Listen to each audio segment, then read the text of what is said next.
welcome to the 324th episode of the Video Games podcast, where we talk about any game at all, including new stuff, old stuff, and anything in between. If we are playing it, we'll be talking about it. Today, we are recording on February 19th, 2023. My name is Brad Galloway. I am the editor of GameCritics.com, and I'm also 50% of this here show. With me is the man who brings the hard questions, Carlos Rodella. Oh, man. Should I bring all the hard questions to this episode? Don't do it. Don't start me like that, because I got hard questions. I didn't have anything else for the opening. It's like that's all I had. Pre-show, we were talking hard questions and difficult topics and controversies. So, yeah, I understand why you led in with it, but don't get me started. We're not going to get started. It's don't tough, get though. me started. It's tough to be a person in the world these days for multiple reasons. We're not going to get into that, but I will say that is a truism. It is for true. Sure. Yeah, that is true. I'll do a tangent real quick and say, apologize to everybody. We had an episode up that you might not have heard yet.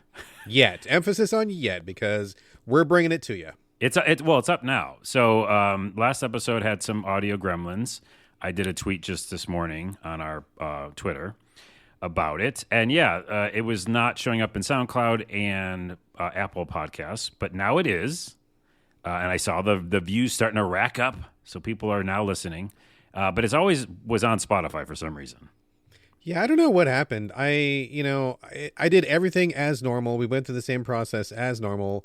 It seemed like maybe there was a problem with SoundCloud, but then that struck me as really strange because I didn't do anything different, and I went back and forth. And then honestly, I just walked away from it for a day, and I'm just like, fuck it. Nice. Just not going to mess with it. And I came back, and then all of a sudden, things were okay. So I guess we're okay now. But yeah, the podcast should be now all the places that you would normally find it. And it's also, at Game Critics and whatever podcast app you're using. So as far as I know, we should be up and running, and episode 323 should be up for you to listen if you didn't hear it the first time. There you go. And then also this episode will go up pretty soon right after. Yep, should be real quick. So I guess if you missed the last one, you're going to get kind of a twofer today. A twofer.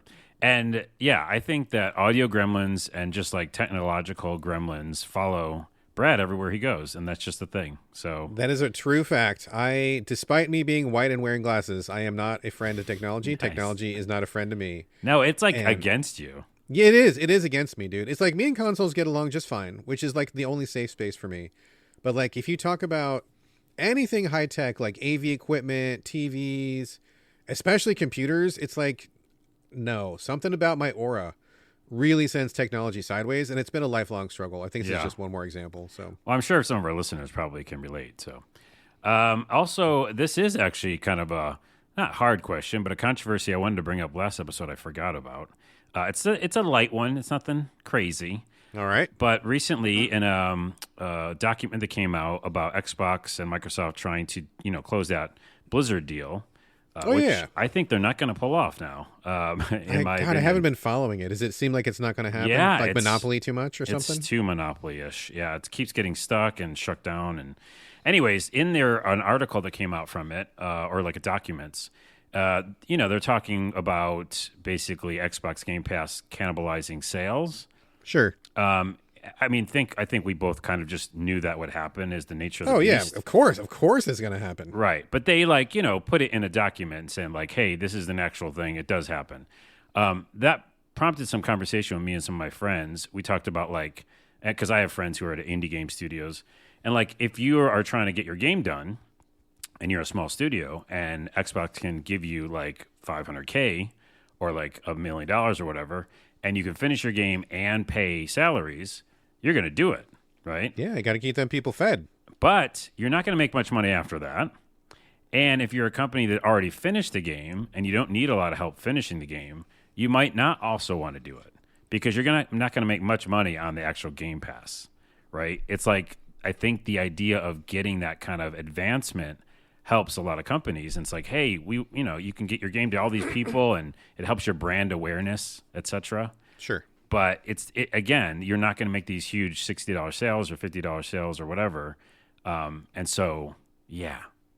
Well, I mean, I think it's kind of a product of modern times, right? So we cannibalize sales in everything, but also I think the term cannibalized sales is a little bit misleading.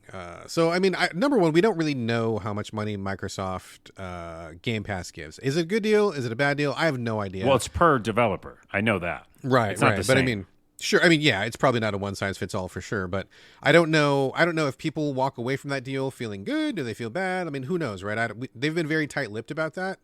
I've heard some people say it was a lot of money, and I've heard some people say it was just okay. And I don't know. You know, it's relative for everybody, right? Like $100,000 for an indie developer is, oh my God, I'm rich. And to EA, that's not even worth our time, right? Like, it does, who knows, right? But I think the real question here is potential sales versus actual sales, right?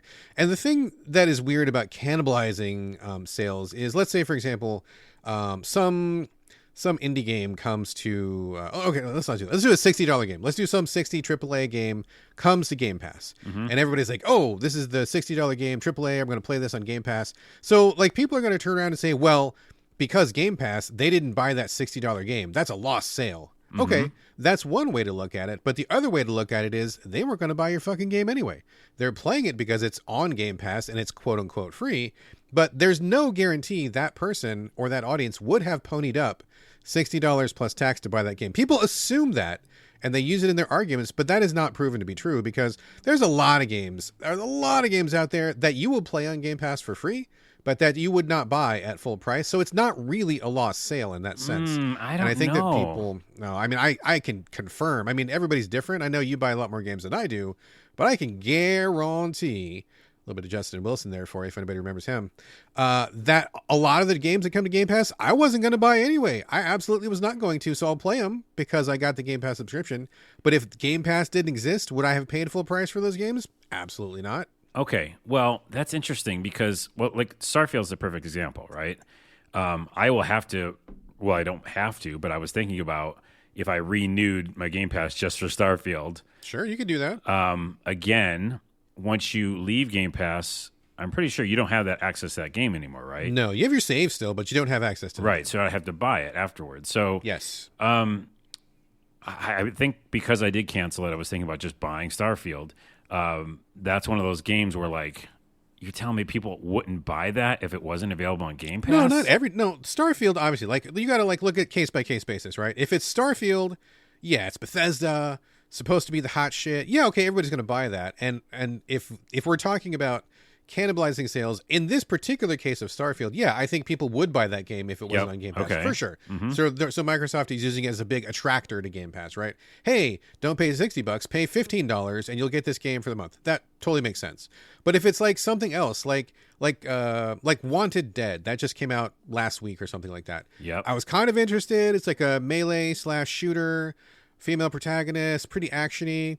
I was never in a million years ever going to pay $60 for that. But if it showed up on Game Pass, I would play it. But if it wasn't on Game Pass, I'm like, nope, I'll just play it when it's $5, or I'll play it when it does come to Game Pass. You know what I mean? It's case by case basis, but not every game that goes to Game Pass can turn around and say, well, we cannibalize our sales. No, you didn't. You weren't going to sell them anyway. Starfield, sure, you guys are going to sell a billion copies, but like Wanted Dead, you guys lucky you get your money back. It's like, it'd be probably a blessing for you guys to get on Game Pass, right? So it's like case by case, but that's why I say you can't just say Game Pass automatically cannibalizes the sale, but you can apply that towards the PlayStation subscription. You could say that about fucking Netflix. Anything that comes to Netflix, well, we lost a sale because they were going to buy it on iTunes. Were they? I don't know that they were. They're watching it because it's free, but there's no one saying that they're going to pay full price for it. Yeah, that one's trickier, though, because there's literally a difficult barrier to entry to get streaming movies. You know, or like you have to pick the service. It's like annoying every time I've ever rented it. It's like, how long do I have this for? It's kind of bullshit. So yeah, it's but different. in the sense of, I can watch this Korean drama on Netflix for free because it's, quote unquote free. Or would I have gone down to my local international district and bought these for full price on DVD? I wasn't going to do that. That was never going to happen, right? But that's what I'm saying. It's not an A or apples to oranges or whatever, because like the video game, you can do that. You can just be like, yeah, I just downloaded it because I wanted to buy it. Sure. So it's much easier. But you hear what I'm saying, though, right? Like, just because I'm playing something free absolutely does not mean I was going to buy that for full price. I think it's case by case. I think it's price point by price point, right? Because you just said, like, I have thoughts about Wanted Dead because I watched some stuff with it. But like $60 versus $30, or 15 or 5. Yeah, and if you have a game, an indie game studio, and you have a $30 game, and then it's on Game Pass, you might have screwed yourself because you got the money to finish the game, and now you have no more money for the next year or two because you're not making dick all from Game Pass. Sure. So it is case by case. It's still a thing, and still something that people need to look at. It really depends. But you're also rolling the dice, right? Because not every indie game is Hollow Knight. Like let's say, for example, Princess Farmer, which is an indie game, LGBT friendly puzzle / farming game, which I thought was great. I loved Princess Farmer. They went to Game Pass, and I got it. I mean, I have to imagine that once they got past the people who kickstarted it, no disrespect, but I feel like their sales were probably really minimal, right? And I think that them being on Game Pass probably helped them in the sense that you said of like visibility, maybe getting their studio more eyeballs, maybe it's going to help their other game or at least pay their bills for now. But like if they had stayed just independent, I don't think they would have made very many sales, right? So, but if it's a Hollow Knight, sure, that's going to sell 10 billion copies. But do you know that? You don't know that. Like everybody thinks their game's going to be a giant blockbuster, but that doesn't pan out for everybody. Yeah. Well, it's an interesting conversation. We will continue following it because I think it's going to keep coming back up. Something that's not as controversial. I just been watching, of course, a ton of YouTube, and I refound out that Polygon's making some really good videos. Okay. Do we have a problem with Polygon? Are they okay? I don't remember. I don't know. Okay. There's been a lot of. I honestly don't know where we're at with them. I guess it's fine. I like a lot of the people there. So, and I've worked with a bunch of them. So no clue. But anyways, they put out a series, a really cool mini doc kind of videos and stuff. And one of them was I love note taking games. Where like you play a game and you actually take real notes in real life. Right? Oh, I hate those. Yes. Oh, you hate those? Well, I hate again, we started with that. Like back in the day, in this video, they talked about Nintendo even instruction manuals had like a little section on the back. The notes section. The notes section did. And they memos and stuff. And TurboGrafx had the same thing. PC games had the same thing. And so it was just a fun little video to watch. And there's this whole kind of new genre of game that's called keepsaking game. Keepsake? I've never heard of this. Yeah, what is it? It's keepsake gaming, which basically is just tells you to do things in real life in a notebook, and like go outside and study like birds and write some birds. Put some pictures down. I'm out. I know you're out like immediately. I'm telling everybody else. This is not for Brad. It is not for me. But I just think it's cool. Like it's interesting. It's kind of a throwback to some old school stuff. Anyways, I really bring it up for people to check out Polygon because I had no idea they were doing such interesting videos, as well as a YouTube channel called Any Austin. Oh my goodness. I love his channel so much for these two series he does. One is unemployment reports. So he goes into like open world games like Skyrim and he asks all the NPCs like what they're doing and he finds out if they have a job or not. That's funny to see how well developed the world is. Well, on that town, yeah. So like Skyrim or whatever, or Riften or whatever, he'll go to a specific town in a game and say, "What's the unemployment rate?" And he'll actually calculate it. Like the unemployment rate in Riften is like 9.5%. That's interesting. Really cool. And then the other one he does is unremarkable locations in games, which is like really interesting to look at places. Anyways, I'm just fascinated with it, so I thought I'd tell people. But it's unremarkable? It's unremarkable. It's just like, this is kind of a cool spot, or this is kind of a place where it looks like it's a video game, and you could see the walls, like the lines and the grids and stuff. All right. And what was the name of that channel again? It's called Any Austin. Any Austin? Is there several Austins and you have to choose one? No, it's just that. I don't know. So there's just the one Austin. That's very misleading. It's only one Austin. I feel lied to. Well, it's any. I guess you are lied to then.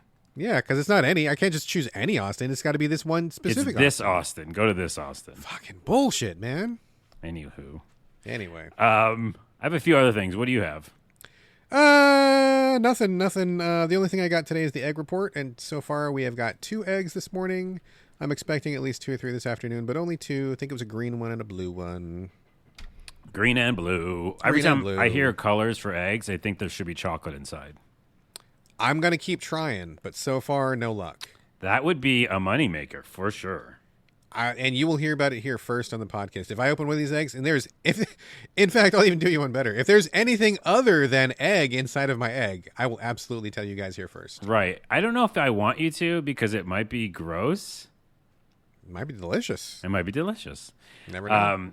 Carl, so open it up and it's whipped cream for some reason. That would be great. I'm a big whipped cream fan. If I was getting whipped cream eggs, I'd have a lot more chickens. Oh my goodness, the name of the podcast is called Whipped Cream Eggs. Whipped cream eggs. A couple more things real quick about AI. Kind of another, in quotes, controversial topic, I guess. There's this really cool thing called Mario GPT. Obviously, you know about AI, the program ChatGPT. Everybody and their mother knows about it now. There's Yes. Mario GPT that basically uses AI to generate endless Super Mario levels. Very All right. interesting. So check that out.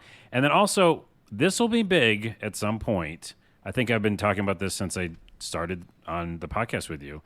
But the idea of, game creation tools getting better, getting more intuitive, getting more user-friendly. Sure. It's just happening. Yes. I've always, as a kid, always wanted to make games. It was like prohibitive to even like think about that. It was really hard to do. And I kept trying to code, and now I can code in a couple, languages and stuff. But it's still difficult. So there's a program called Opus. It's not out yet. It's just kind of in a preview demo mode. Just Google Opus game creation. You'll find it. And if you look at the demo, they're just typing text, and it's creating a landscape in Unreal, like from text. That is interesting. That reminds me of the AI program that was from a couple years ago. I'm sure it's like dinosaur times compared to what we got now. But that one where, I don't know if you saw it or not, where you could go into it and you took your mouse and you just did a couple swooshes. It was like green swoosh. And this is just like spatters of virtual paint, right? Green swoosh and an orange dot and a red square. And then you push the button and then it made like a red house and a green mountain in the sun. Mm-hmm. Yeah. And it just like, that's what that reminds me of a little bit. That was kind of cool. That is like from ages ago now at I this know, point. right? Yeah, it's like ancient times. No, but that program's still up. And yeah, it's similar to that. But like, it was crazy. It was like, okay, now there's snow on the ground and now make leaves and whatever. And then also do a car in a garage next to a house. And it was just doing it, dude. So cool. Right on. So right I'm on. excited for that. And I don't think people, the number one controversial thing is that AI displaces jobs. Yes, every new technology does, but as long as you are on board with it and figure out how to work with it, it can be a great tool. So for right now, it's with AI, it's all about learning the prompting language, right? Like, how do you work with it? Because anybody can have these AI tools and still make a crap game, right? Like, it's not fun. Sure. It doesn't look cool. Even though AI helped you generate a ton of stuff, it's just still corny. So I think that, right now, for anybody who wants to make games, just start understanding that world of AI where, like, you can use it as a tool alongside your other tools. Yeah, I mean, I think anything can be a tool, which is great. I think the real problem is the tech bros right now, because as marvelous as technology is, and, just like you, just like anybody else, I've seen some really interesting and cool things coming out of AI art generation. But the problem comes with the application of it, right? Where a hammer is great because it helps you build a house and you're inside and you're warm and safe and you're not getting rained on. But when you have a hammer and you smack somebody in the fucking nose with it and you kill them, that's a problem. Jeez. It's the same thing Harsh with comparison. It's the same thing with AI, right? Like, if you do use it for whatever good purpose or training tool or some kind of supportive tool, that's great. But when these tech bros, they never take ethics classes. They never understand how what they do impacts people. Like, now tech bros are doing AI that removes watermarks from copyrighted artwork, where they're stealing art from people and using that for their own creations, which is not good. I mean, these are real problems. These are ethical problems. These are potentially even legal problems. And I really think that we need to have every tech bro in Silicon Valley and elsewhere take a fucking ethics class, like get a little humanity, understand to use this art to build a house, not to hit people in the face. Yeah, I do not like that comparison at all of AI technology and like murder. But yes, I agree with you that like tons of nefarious things are being done all the time with tons of technology, and AI is just running rampant because it's a new thing, and you go like, whoa, I could do this with one touch of a button. Sure. But anywho, speaking of AI, and to close out the housekeeping, I used uberduck.ai, and I just sent it to you. Did you see it in Twitter? I don't even know. Oh, I saw. Is that what that was? I made Nick Riviera from The Simpsons promote our podcast.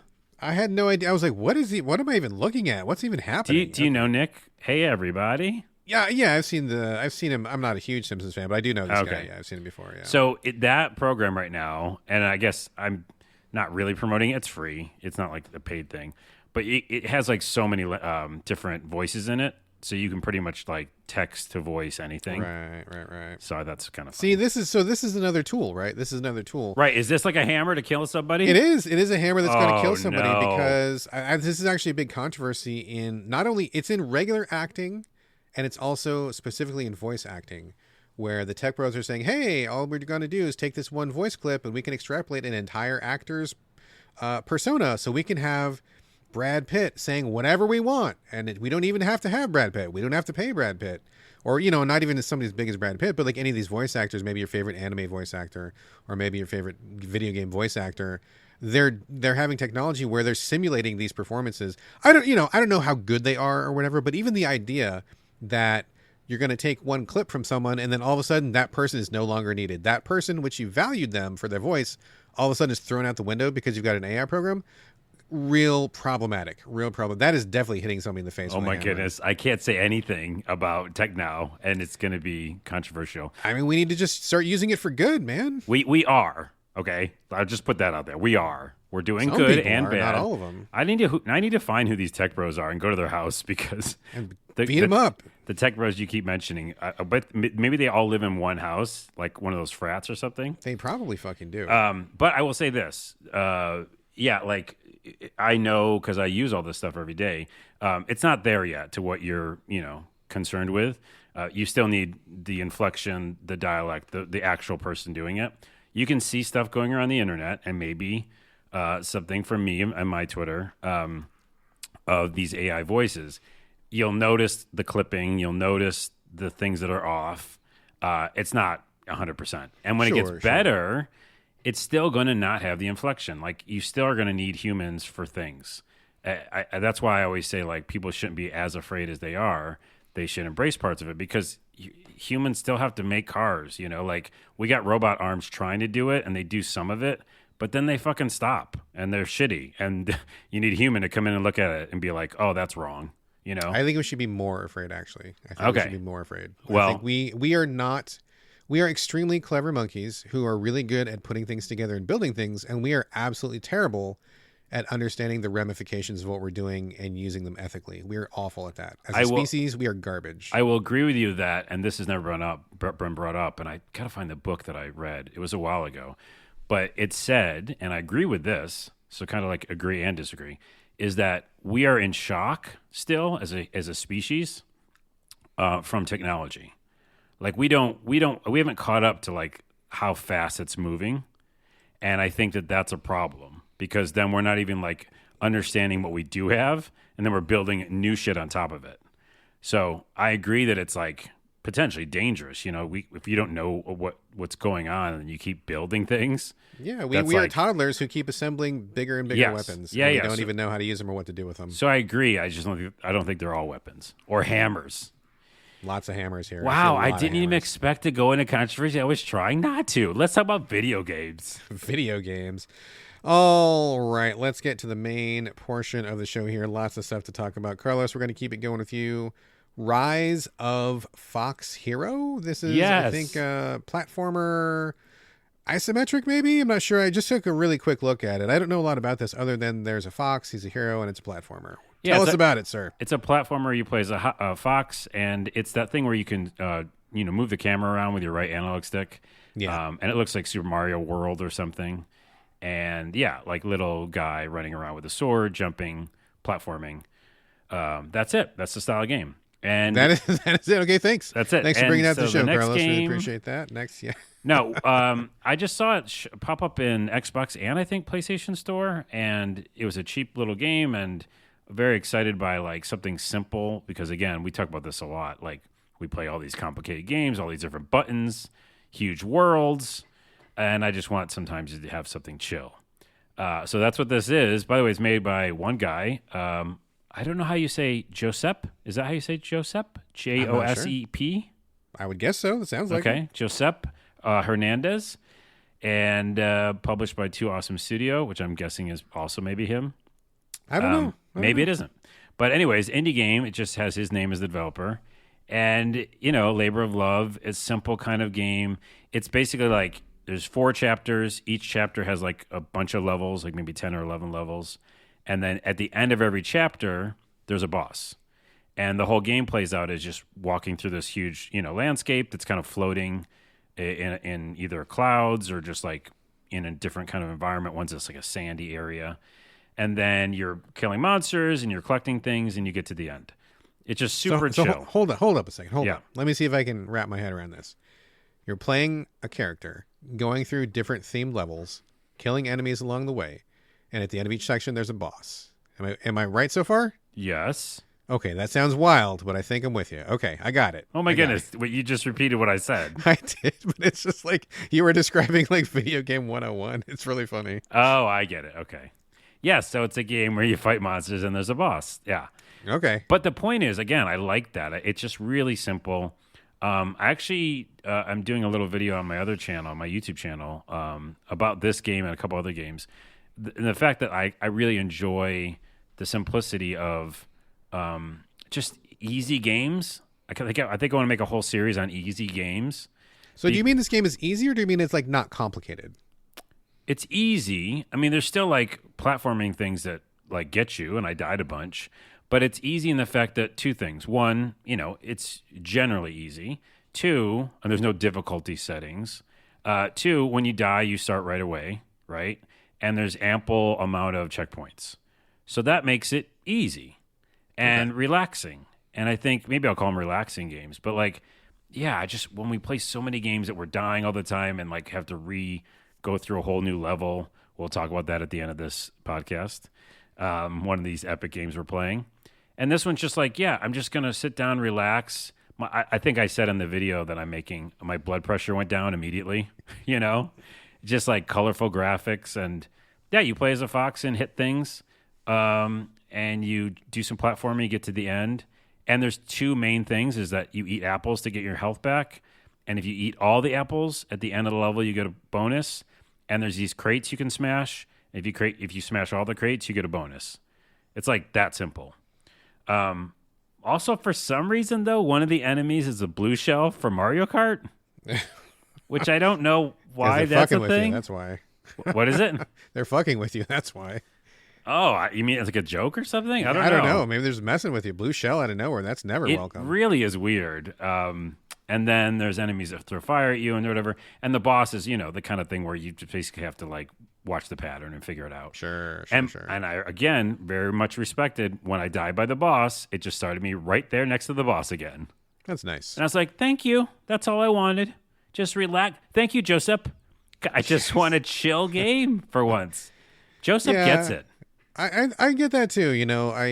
I think that these games have their place. I mean, it doesn't sound like you're describing anything innovative or revolutionary, but sometimes you just need, it's like sometimes you just want a simple cheeseburger. There's nothing fancy. There's no swoosher sauce. There's no duck fat fries or any of that bullshit. Like you just want a simple cheeseburger, and that's fine, and it satisfies when you're in the mood. It sounds like this is like the simple cheeseburger of games, where it's not your fancy thing. You're not going to bust this out when you want to impress your friends, but sometimes it just hits the spot. It's a burger with fries. That's a great way to say it. There you go. Or a veggie burger with fries. If you swing that way, yes. Well, nowadays I feel like I have to do every side of every coin. Impossible Burger with fries, which, by the way, Impossible Burger is at Burger King now, and it's really good. It's pretty good. I get the Impossible sausage breakfast sandwich at Starbucks when we do the drive-thru. It's legit, dude. It's pretty good. Yeah, it's pretty good. Okay, anyways, I just want to bring it up because it's just super fun and relaxing. I'm still playing it. I'll probably beat it tonight because it's, I'm on like chapter 2 of 4, and it's just, it gets a little more tricky. There's one thing where there's platforms, which I've never seen before in a game. When you jump, they move. Have you seen that before? Like to catch you or to get out of to like your go way? in whatever direction they're going, and you've got to figure it out. So like, even if you're on land near them and you jump, they move. They're like moving in a direction, so you've got to figure it out. I have seen that before, but it's pretty unusual. You don't see that one often. It's kind of cool. Rare, I was like, that's nice. And the graphics are nice. The lighting is cool and stuff. I saw a couple of bugs, which is weird. It happens in an indie game. The blue shell, one of the blue shells was off in the ocean somewhere, and he was like freaking out. He was like moving around, like stuck, and I felt bad for him. But other than that, it's a relaxing game. One of the reviews says it's great for kids. I want to like take that stigma away and be like, it's great for anybody. Right. Because it's great for me. I'm not a kid and I'm really enjoying it. And I'll beat it tonight. Maybe I'll beat it in like a day or two. But man, oh man, it sometimes you need a relaxing thing. Yeah, this sounds pretty good. It's funny you say that because my wife just finished a game. Oh, she just finished The Last of Us, the video game. Oh, we yeah. talked about that a while ago. And she was like, that was really fun and I enjoyed it. But now I want to play something that is 100% at all, like that at all. I want something where I'm not going to die every 5 seconds. And she likes platformers a lot. So it's interesting you bring Rise of Fox Hero because she settled on Tri-Fox. Oh, Clearly, yeah. foxes are a thing in platforming these days. It sounds like you maybe have the better one, though, because she's been okay with Tri-Fox, but she's been dying a lot. And at certain points, she's like, I don't know if I'm just losing my touch or if these guys are just assholes and they've made their game way too hard. So I think that maybe that one is maybe not quite as relaxing as yours. But yeah, having a good simple platformer or anything simple as a palate cleanser between, big games can be a really good thing. I think that's what my new YouTube series is actually going to be about now that I've decided it, or What's hearing that? you say that. It's just about like games that are relaxing, nice palate cleansers, Palate cleansers. Because think about this, and we'll drill down this for one more second. I never think that we'll talk as long as we do sometimes about certain games, but you and I both, we'll talk just for ourselves, don't really enjoy mobile games besides Snap, maybe, right? Yeah. It's difficult. Like every time I go to that store and I go to the Google Play Store, it's just hard for me to keep playing one. The form factor, I don't know. But this is almost like in between those because this could be a mobile game, right? But I don't think I'd play this on my phone. I like the big screen. I like the colorful graphics and simple. It's like playing. Probably better. The controller feels great, and it's almost like playing an old school Mario game. You're just like, oh, this is nice and relaxing. Yeah. But I wouldn't play that on my phone, so it's like this is a good place for that. Makes sense. Yeah. I mean, mobile is its whole own other discussion, all sorts of problems and issues and all that stuff. But yeah, I get you. Like sometimes you just play something real simple and something real easy. Was this like what, $5-10 or what was it? Yeah, I think it was like $5.99 or $6. Yeah, I mean that's a really good price point for something like this, where you're like, expectations are kept in check by the price point. You know what you're getting into, simple platformer. You just get that 99-cent cheeseburger at McDonald's or something, and it's like, you're not expecting lobster. You get the burger. You're happy. You move on. That's Rise of Fox Hero, the $5.99 combo meal. There you go. That'll make you feel really good. Yeah. Have you been to Wendy's lately? Because they do a $5 biggie bag combo, which is really awful because you get a burger and nuggets and fries and a drink for $5. Oh, geez. It's so cheap. I'm like, is this a mistake?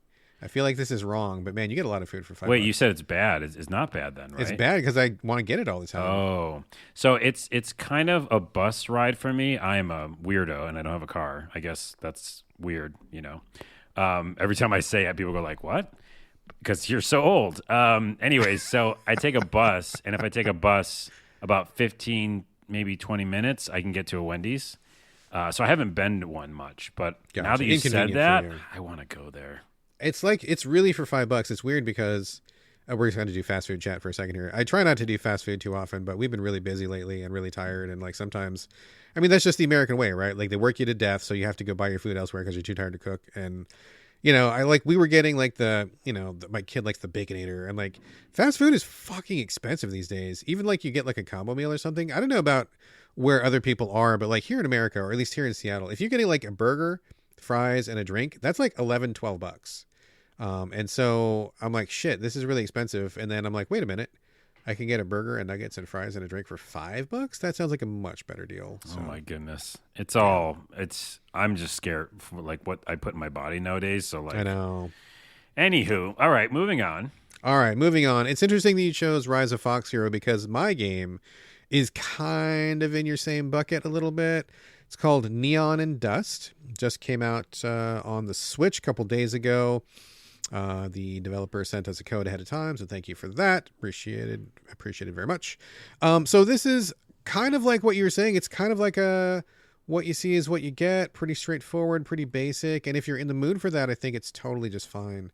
This is a top-down isometric run and gun twin stick shooter, I guess. It is, but there's a little bit more because you have to hold a button to aim, which is a little weird. I feel like they could have gotten rid of that. But basically you're just like cyborg robot. It's kind of unclear what you are exactly. But like the scientist sends you out into these Western themed worlds, and each world has a couple of missions you can choose from. One is like, eliminate the target. One is, I don't know, steal some stuff. Another one is sabotage something. Like they're all pretty straightforward, and you just accomplish them with your general run and gun tactics. Like you're just walking around.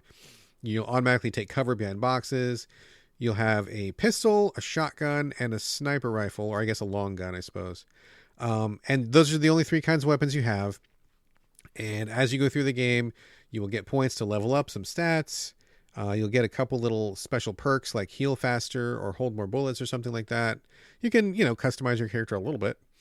Build up your attributes as you go. If you die, you get sent back and you start with a fresh robot or cyborg or whatever, but like the points you put in stay there, so like you just get tougher over time, which is great. It's perfectly serviceable. It's perfectly fine for what it is. It handles okay, looks good enough on the Switch. It's not great looking, but it looks okay. The shooting feels okay. It's just, you look at it like on one screen and you're like, I bet I know what that's like, and you're probably not too far off. It's fine. I wish it had more personality.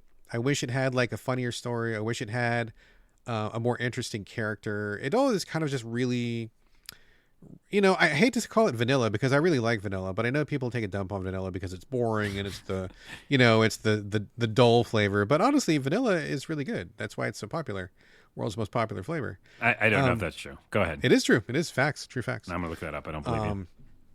But it does have some issues, right, that hold it back. Like number one, it kind of just feels personality free and generic.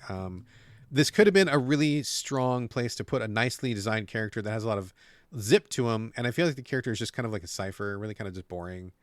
The people that you have conversations with is just whatever. You click through the thing just to get through it. You don't care about what they're saying. The biggest problem, I think, is kind of twofold. Number one, this game has a real obsession with guns, and not in like, I know Americans, whatever, right? But like, you'll pick up a gun and then you'll find boxes as you go through, and like, there'll be like lots of options to get new guns, but they're like boring. It's like, I got my pistol, and then I got my pistol that does like plus 0.02 damage. And then I've got my pistol that does like, it's got 1 extra bullet or something. Like you never get anything, or at least I haven't found anything where I'm like, whoa, this is crazy. It shoots penguins, or like, oh, that would be crazy. Yeah, it'd be crazy. Or like, you don't get any like wild gun where you're like, oh, this is really fun to use. Like it's really wacky. It doesn't really change up what you're doing. It's all just like incremental stuff.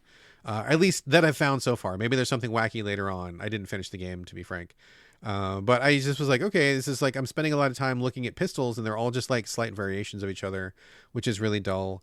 I will also say that playing on the Switch in handheld mode is tough because the Joy-Cons are not great at doing this kind of like run and gun stuff. It's totally fine with the Pro Controller and you're playing in dock mode. No problem at all. Feels really good and fine and crisp. But in handheld mode is a bit of a problem. But the number one biggest problem with this game are the maps. I believe that they are randomly generated. I'm pretty sure that they are. And it shows because there's like a weird switchbacks and there's some dead ends, and there's no flow to a level. Like sometimes you'll walk and it's just like, it's not clear. You're not feeling like you're making progress. Have I been here before? Have I not been here before? And there's no map. I don't believe there's a map. There's no mini map that shows up, and there's no pointers that tell you where to go, I think, except for maybe like when you're almost done, I believe. So I spent a lot of time just like wandering around. Have I been here before? Wait, where am I going? Where should I go? I'm not sure. This game feels like it should have very linear levels. I think it would help it. There's nothing to be gained by searching around. There's also some interiors, which I think is not a great choice either, where you're outside and things are fun, but then you go inside and sometimes there's a bunch of enemies that you don't see because you're just entering the building, and then you get in there, you get kind of ambushed, which is not fun. They're all like small little areas. I don't see the value of having interiors in a game like this, and I really wish there were more straightforward levels just about running and gunning really quickly and getting through it. That would be faster paced and more focused. I feel like this game, I kind of see what they're going for, but I don't think they got there like in any respect. Like boring character, confusing levels that just kind of feel like you slog through them. The guns are not exciting, but it does, but you can play it successfully. Like the controls feel okay. And if you want a little cover shooter and a little running on action on the Switch, I mean, it does fine. you'll get the numbers going up feeling, because Yeah. you're slowly getting better over time. So that helps. So it's like, it's okay. Like, it's okay. Like, it's not terrible. It's not a failure, but it's also not something that I'm going to like really come back to very often. I'm not going to really like, I'm not going to give you the hard sell and tell you should play it. I think it's just like, it just kind of is. I wish they put a little more sauce on it. Yeah, it is, and it's a roguelike, it seems, right? Yes, I think it is. I think the levels seem like the roguelike and the mission design, but once you play for a little while, like every level basically feels the same as the last one, no matter what the objective is. So it's kind of like, well, it runs out of steam pretty quick. Like you said, like being a robot cowboy is a pretty good start. So it's like they could have like maybe missed opportunity for like story stuff. Yeah. But I'd also say it's not like the Rise of Fox Hero then, because all the things you described are like, oh, and then I don't know where to go, and it's kind of difficult, and the controller thing, and like none of that's in the simpler game. Right. My game is like, no, I think I'm just going to beat it tonight, and it was a fun time, and it's over. Yeah. No, I think you're correct. I think I just meant like in the sense of like it's a very straightforward approach to a known quantity. Like they're not trying to push any boundaries. Like you look at it, you pretty much know what you're going to get. So, yeah, I would agree that's similar. Yeah. It is what it is. Yeah, exactly. It is what it is. And that's what it is, and that is Neon and Dust. Let's stick with the neon theme, Carlos. Wait. Uh-oh. Sorry, I had jumped back to the ice cream thing because I did look it up. Yes. This was a poll done in of America now, just America, in 2021, so it's a little old. But number 12 is Neapolitan. I don't know whether there's 12. Then it goes chocolate chip, pistachio. It's going towards number 1. Coffee, Rocky Road, chocolate chip, cookie dough, cookies and cream. That I agree, that's gross. Cookies and cream, mint chocolate chip at 8%. Now I'm gonna start giving you the numbers. Butter pecan 8%, strawberry 8%, vanilla number 2 at 15%, and slightly above it at number 1 for 17% is chocolate. Regular chocolate, yeah. But for America in 2021, sure. For America in 2021. Okay. Anywho, I love chocolate. That's fine. What are we moving on to now that I derailed this? I had a good transition going because I said enough of Neon and Dust. Keep the neon theme going because you keep the neon theme going. Neon White. This one came out I think last year. A certain segment of players in my Twitter sphere really like this one a lot. I don't know that it's for me, but I am curious to get your take on it. This is it's one of those performance-based games where you really like the really focus on it is like perfecting a run, right? Is that the kind of gist of it? Yeah, they call it a fast first-person action game. It feels like Mirror's Edge. Okay. Especially in the look of it as well. A lot of like white surfaces, futuristic, simple kind of style. I had heard about it a while ago. Again, it kind of popped up in my PlayStation. I think I was telling you before the show, I still have that subscription. So sometimes I get deals or free trials and stuff.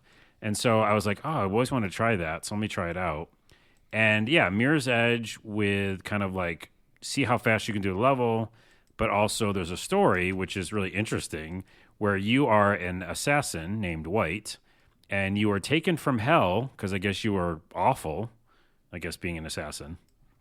And you go to heaven, and heaven wants you to kill demons that are in heaven, which, by the way, I didn't think they could get there.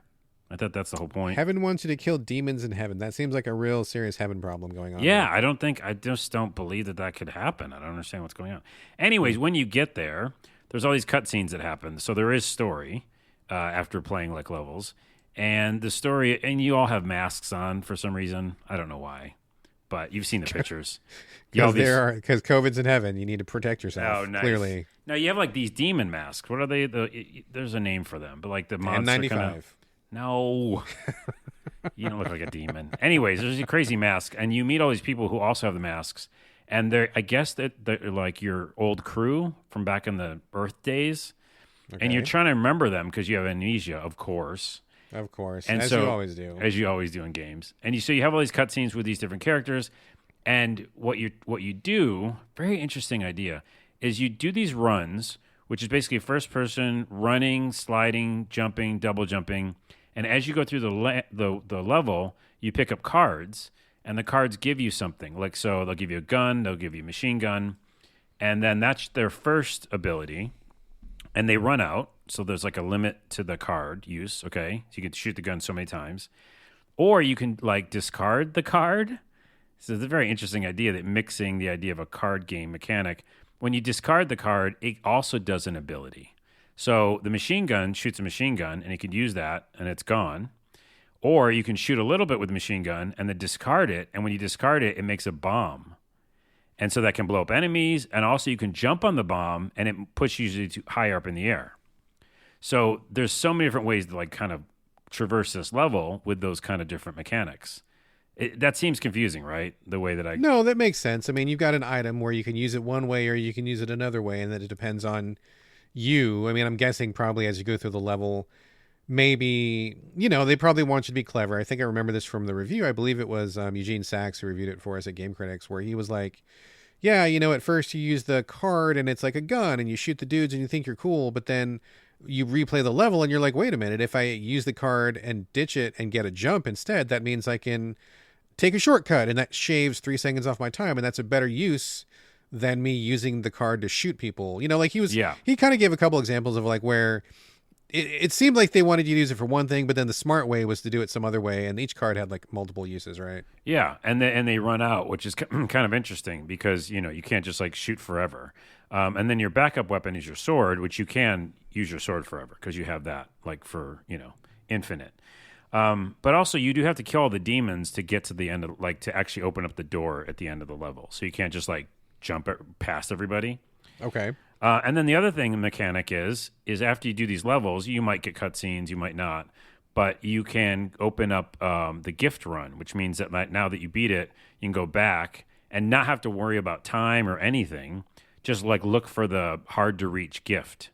And if you find the gift, then you can give that to characters in the game, which will unlock side missions and unlock like, loyalty crap or whatever it is, the meter. Sure.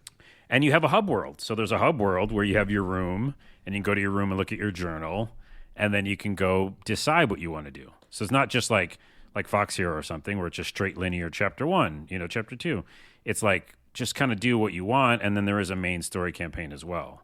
Because there's already like this side mission I'm like focused on from one of my friends who I gave him a gift, and he opened up a side mission. So anyways, it's just relaxing and cool. When you do some of the running and sliding and shooting, it's better than almost any running, sliding, and shooting I've ever played. Like first-person parkour type stuff? First-person parkour shooting, and the trigger feels really good with the haptic feedback. I'm playing on PlayStation. But the thing is that like you don't get to do that for very long because this is a quick game, right? And you're trying to go fast. So if this developer made a game where it was open world and it had some of these mechanics, I would just love it because they know how to do it. Like the shooting feels good is all I'm saying. Interesting. This was a departure for this developer. I'm trying to remember off the top of my head what other games they've done, but I remember their last game was like totally different than this. It was like not even remotely close. I'm going to look it up real quick. Yeah, you look it up because I was trying to remember who that was too. And even though I think I saw the name and I didn't know what it was, Angel Matrix, but published by Annapurna, by the way. Ben Esposito. Yeah, he did other stuff. We know. I'm looking it up. I know that he did something that was pretty notable. Keep talking. What is okay, so when you find that, that'll be crazy because it's a totally different game. But this game is super relaxing and fun. Another relaxing game where even if I'm like failing a mission, I just don't mind starting over. Again, that perfect like ability to start right over right away lets you, want to beat things. And the story's, it's a little corny, but it's relaxing and kind of nerdy. And the guy's like, bashful, talking to girls and stuff. But it's funny. I heard the number one complaint about this game I heard was the story was irritating. I had a lot of people where the story really rubbed them the wrong way. And they were like, I wish there was no story. Yeah. But you seem to be liking it, though. No, I'm not liking it. Not liking it, but it's just like it's there. It's kind of fun. I like the anime style. I like anime. But yeah, I'm not going to like, it is corny at times. And you're like, okay, that's a really weird thing to say. Or like the girl's like, show me how to use this gun. And you're like, oh, geez, all right. Okay. Hold it like this. And you're like, I get what you're doing. Yeah. Oh, my God. Okay. So yeah, I found the info. Yes. Ben Esposito. So he was part of the team on Unfinished Swan, if you remember that from PlayStation I sure days. do. What Remains of Edith Finch, which I was loved. a big hit. Yes.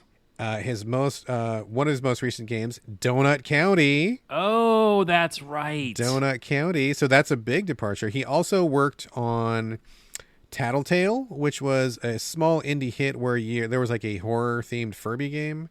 that a lot of kids really liked for a while. But I think Donut Candy was the big turning point where, hey, super cool about things falling down in holes, to, hey, we're wearing masks in heaven and platforming and stuff, which it seems like a pretty big departure. Well, watch. I'm going to actually bring it together to close this out. It's so much like Unfinished Swan. I don't know if you even played that. Did you play that? What? Unfinished Swan that you mentioned? Unfinished Swan? I was like, for a second, it sounded like you said something else. I'm like, what is he even I said saying? it fast, like, and I blew no problem. my My words. ears, I probably got waxed. So it's so like Unfinished that Swan, game yes. because that game is very white. I mean, literally white, and you can't see anything. And then Right. you color it, right? But the way you move around the world, trying to quickly get to areas and stuff, and artistic, it feels like that game. It really does. So Interesting. it's almost like Return to Form in a way. But plus guns. Plus anime. guns in anime. I just love it. It's just really relaxing and fun. And I would still recommend it to people. All right on. That is Neon White. That sounds like a winner. And I know a lot of people really did like it quite a bit. So there's a lot of fans out there. Yeah. Excellent. Let me continue the relaxing vibe for just a second here. I've got a couple quickies to talk about. First is Mosaic Chronicles Deluxe. Recently, superfan Andreas Tang had asked us for bedtime games, and I covered a little bit of that on the episode that you were gone. Yeah. And I did a solo episode really quickly, and I told him at the time, and everybody else listening, bedtime games.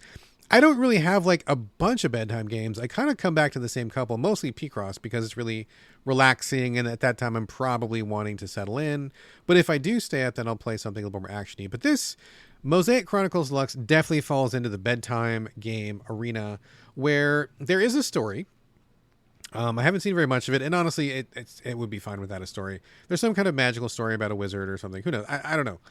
Number one, because I'm already half asleep by the time I play it, but also it's totally beside the point, because this is about putting together stained glass windows. Every picture in this game, there's a whole bunch of pictures.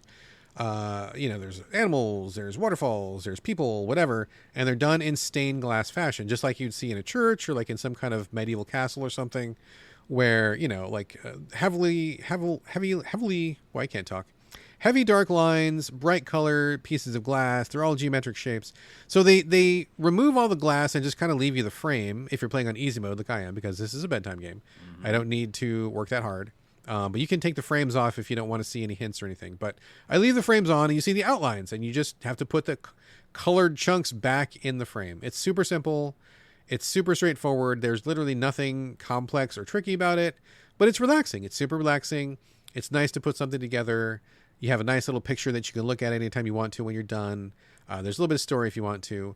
But I think this is a really great bedtime game. In fact, there was another Mosaic game, I believe same developer, same series, a couple years ago. That was also a frequent bedtime for me between P-Cross and Mosaic. So I think this is a wonderful one. There's not really a lot to say about it. It's just like you're just taking pieces off the screen and putting them on the screen and assembling a window, and it looks pretty when you're done. I mean, that's all it is, But sometimes when you're in bed, you just want to chill. You don't want to shoot or get shot. You don't want to kill anything. You just want to just chill. And this is a supremely chill game. It's just like what we said earlier. It is what it is. Yeah, it's exactly what it is. If you think assembling a stained glass window at your own pace with no pressure whatsoever sounds like a good time, and it is for me, then this is what it is. Rock Paper Shotgun reviewed it and said, "I need 1 million more games like Mosaic Chronicles." Stat. Yeah, man, I get it. Like, it's nice to have something like this where it's just it's not demanding anything of you, right? Like, I will say, just to be fair, I do feel like there should be a toggle to make the puzzles have fewer pieces, because I'm on puzzle number 1 and I'm like, wow, there's a lot of pieces to this. That's my only. I'm not even sure that's a complaint. But that's where I'm like, oh, I thought I would be starting with maybe like 20 pieces or something. Like simple, But there's a lot of pieces in the first one, which is okay. I'm still working on the first one. So that's not a complaint really, but just heads up. And, again, it is what it is. But if you want something like this, it's just there for you. Like, it's just there for you. It's just there. It's just dependable. Yeah, exactly. Just, you put a couple pieces in the glass frame, and then you look at what you've done and you feel good. And then you're like, okay, I'm ready for bed. Like, it's good. It's good. Yeah. I will say this, just because we're on the topic. Error 300 is the developer. And they made another relaxing game called Nora the Wannabe Alchemist. I've not heard of that one. Is that on Switch? Does it say? This is all on Steam. I'm looking. Okay. Because I usually just go there and see the developer. Sure. I don't think you'd be a fan of the art style, so I'm not sure it's for you. But they also make a game called Propaganda Inc. I can't speak to it either.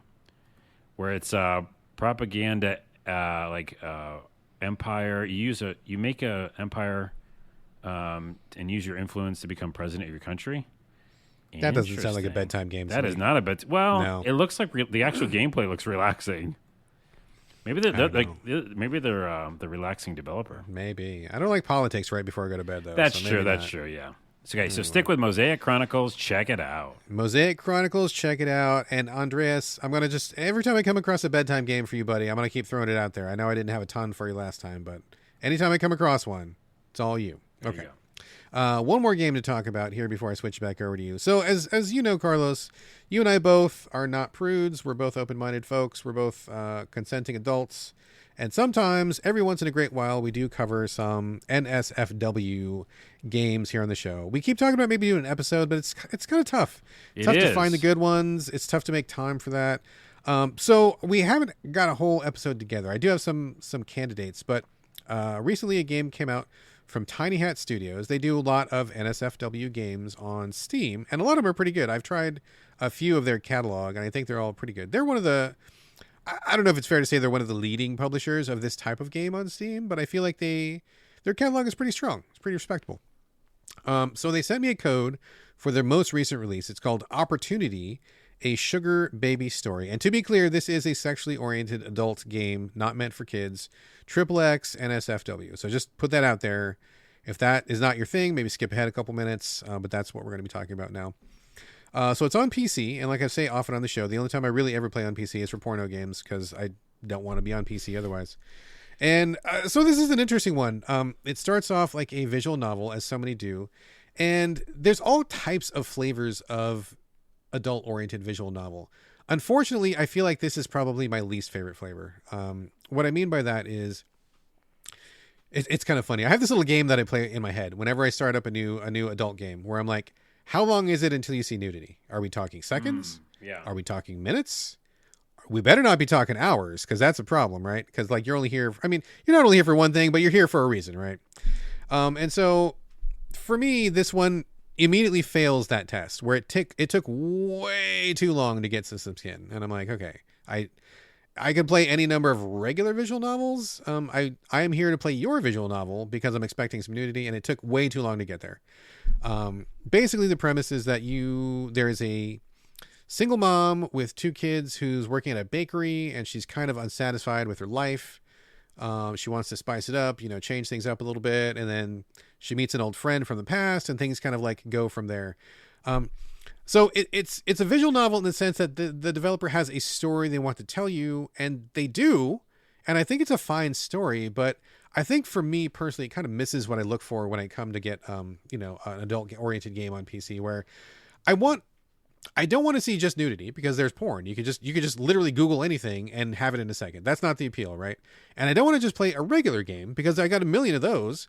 I want something in the middle where there is some challenge. You're actually doing a task, and then the reward is that you get to see some nudity. That's the perfect sweet spot for me. Like, it's like a good little balance, a little sweet, a little salty. Mm-hmm. This one fails that because it's just mostly the story, and I was clicking through a lot of text, like so much text, and I get it's a visual novel, but like when I play an adult-oriented visual novel, there's a limit, right? I can click through 3 or 4 screens, and then after that, you got to either give me a new picture to look at, whether it's nudity or not, but like change it up a little bit, keep it going, or let's get to the sex. And this one fails that pretty hard. It's a long time before you get to anything even remotely juicy. And then at that point, there's not really any choices. And I think that's really what ultimately hurts us the most, is I got frustrated with clicking through text. So I went to the menu and I hit on the skip option, and it just blows through all of the text just goes like lightning fast. And I'm just like, oh my God, this is like really a lot of text, and just going. And then when you get to choices, they're not even really choices. You just 2 things will come up on the screen, and it'll be like, oh, what's up with you? Or I'm doing fine. And you click one and it says something for a little bit, but then you have to click the other one. So it's not even really a choice. You just have to click the options to move on with the story. So there's not really any branching path. There's not really any consequences that I could tell. It looked to me like I was just blazing through text and waiting for some skin to show up, and then I'd pause for a minute and then keep going. So it was really just a visual novel in the truest sense of just like, this is a story someone wants to tell you. I mean, it's fairly well written. It's fine.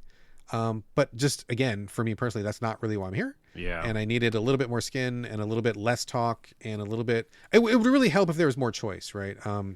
For example, I'm not going to talk about this one this week, but I am playing another adult-oriented game, which the developer sent us a code for, called First Bite. First Bite is about 3 vampires who are also sexy people, and then you are the person who meets these vampires. I just started it yesterday, and I will say, number one, it's already checking the boxes because there's not very much text before you get to something interesting to look at, and you can die. Like, you choose the wrong thing, you've died. I already died a couple times, so I'm like, okay, there you go. These choices matter to me, which makes me immediately wake up and pay more attention because something could happen. I got kicked back all the way to the fucking title screen, and I was like, oh shit, I didn't save my game or anything, fuck. And I had to like go back and redo, I wasn't expecting that, but that was a nice surprise, right? So I'll talk about First Bite next week, but I definitely need a little bit more from that. Now, this other thing, this is very, okay, I want to be really clear about this. I want to be really, really clear about this. This game is totally fine and it's totally appropriate for adults. But one thing that made me slightly uncomfortable is that she is a single mom with kids. And there are kids illustrated in this in the very beginning of the game. To be clear, there is no kid porn. This is not kid porn in any way, shape, or form. I want to be absolutely clear about that. But my problem with that is that I don't want to be even remotely thinking about kids when I'm playing an adult game. Yeah. And so I have kids. I'm a parent. I get it. And, part of this story is about this single mom who's got kids. I get it. But like, I don't want to be even remotely in that headspace. I don't want that to come up for me. And I was slightly uncomfortable with it. And again, the developer does nothing inappropriate. There is nothing bad about this content whatsoever. It's handled perfectly. I am just saying, for me personally, Brad Galloway, if I'm going to be looking at a porn game on Steam or something, I don't want to even be remotely thinking about kids in any way, shape, or form. Dude, I have to agree with you because, yeah, like, as soon as you said, like, a mom with 2 kids, I'm thinking the words I don't want to hear in my head already. It's too real. Yeah, a little. Yes. I think that's it a little bit. And I just like, it got off on the wrong foot for me a little bit and kind of put me in like what? Like, So again, to be perfectly clear, developer does nothing wrong. This is a totally fine game. No complaints. But just for me, that was a little bit of a misstep and it kind of put me in the wrong headspace. And I didn't want to, it wasn't down. Yeah. So anyway, it's an okay thing if you want a visual novel. It's got a lot of story to tell. If you like the characters and stuff, great. For me, it kind of fails the porno game test. Too much text. Choices don't matter. Just a lot of stuff to get through. Like, it just wasn't very interactive even. So yeah, I think this one is a miss. But I appreciate the code, and we're going to keep on trying. Okay, before we go to my next game, I have to say that, yeah, I agree with you that it's hard for us to find those games and talk about them because there're just not many developers doing good ones, or at least ones that will be good for us. Yeah. And I think that the things I've said before is, I want some sort of fantasy like RPG or something I would normally play, but that just happens to have those elements in it. Sure. Which I think maybe in the future will just be part of games, because there are mature games. There are games rated mature. Oh, sure. And so, like, if we just make it not like everything has to be fall into depravity or whatever, but like, I think that if it's just kind of more normal to just have like adult situations that really do happen in the real world in the games. So then the second thing is, like you said, choice. Like, if I'm just reading something to read it, that's just not even fun for me as a game because I like having choice in a novel, visual novel. So, anywho, we'll keep looking. We're going to keep looking, and I'll definitely talk about First Bite next week. I really good impressions on First Bite so far. All right. I feel pretty positive about this one, so fingers crossed. We'll see. So, all right. Back over to you, Carlos. Back to the world of normal gaming here for Wytchwood, but it's Wytchch, isn't it? Yep. Wytchwood. I think I played this one a while ago. Remember this being like a real crafting game of some kind, like you're collecting stuff in the woods or something, right? Is that it? Yeah, you're an old witch of the woods, and you gather ingredients and make spells, and it's like they call it a storybook art style. like Yeah. Okay. Yeah. 2D, This is that. but you walking around like isometric. Is that still called isometric? I don't know. Maybe just regular top down. I think maybe It's I'm top not down, sure. but it looks kind of to the side. Yeah, We've been doing yeah. this podcast for years. We still don't know how to say words. I think it's just about like a games. 2D top down. I think is what you would call it. I think. The fact that we Anyway. don't know isn't good. That's all I'm saying. Years of doing podcasting. So, okay, it's a game. And it looks, yes, like storybook art. I'll agree with that. You're a witch, but you have this weird, I want to say it's a kettle on your head. Some sort of, Oh yes, that's right. Yes, that's right. some really Yes, yes. weird looking armor helmet thing. So you can't see your face. I'm guessing, spoiler, I'm guessing that you're just someone totally different than an actual, what you think of as an old witch. I'm not even going to spoil because I think I know exactly who you are, but I think that's a surprise. But you are considered a witch of the woods, and you're in this little shack, and you go around, and again, back to what we should really call this episode, relaxing games. This is a totally relaxing game. Every once in a while, there are monsters about. There is ways you can get hurt, but in general, it's more puzzle solving and relaxing and gathering ingredients and meeting weird characters and talking to them and then solving problems for them. But yeah, you walk around and you are like, your first task is to open this door so you can go, further, explore further. And how to open the door is by getting a bunch of ingredients and putting them in these cauldrons. In order to get those ingredients, you have to do things like run out to the woods, set a trap. First, you have to build the trap, set the trap, and get like this little critter. And then you get, unfortunately, the meat from the critter. And you use that as one of your things.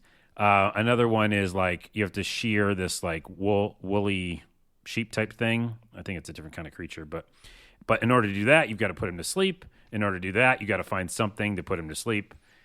You do all those things, and then you can open up the door to go to more places. That's kind of like the first puzzle. But all that said, it's just super relaxing. Like I don't think I have any inventory limit, So when I see things, I just pick them up.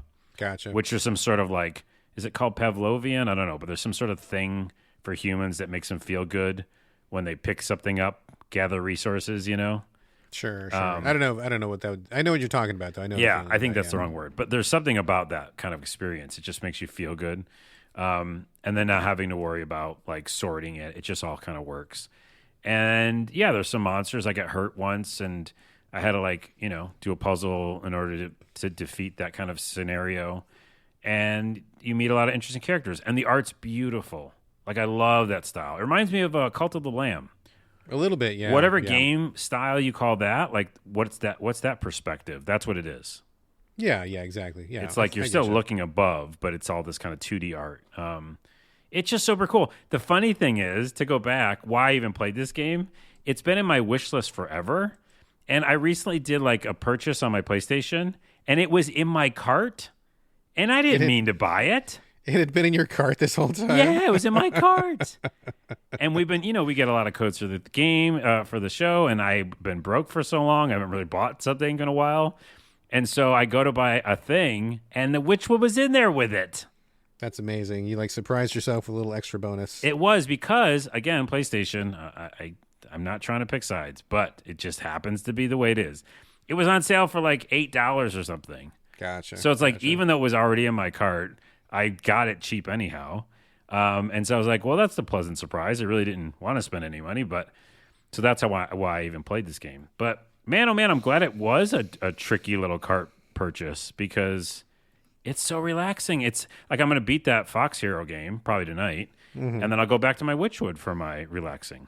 All right, right on. Well, I'm glad you're enjoying it. I am 99.9% sure this is what I played a while ago. And oh, you did play it, didn't you? Yeah, I'm pretty sure I did. I'm pretty sure I even talked about it here on the show. I don't think you liked it. I did not like it. I love the art. I think the art is amazing, and that was why I got into it in the first place. It was just really visually attractive to me.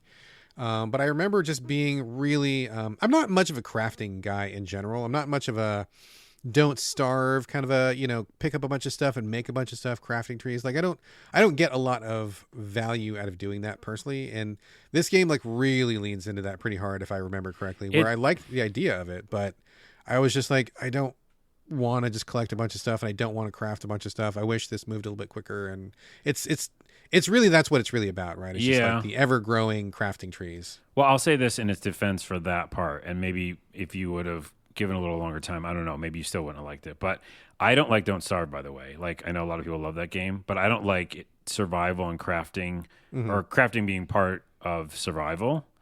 That makes me freaked out, and I get anxious, right? So that game made me anxious. There's no like penalty, like it's just do it if you want. And then also most of the crafting I've done and like mixing of potions and stuff have been super easy. So like if I had to do something that took forever, then I'd be frustrated. But everything's been like, oh yeah, I'll just do that to do that, and that makes that cool.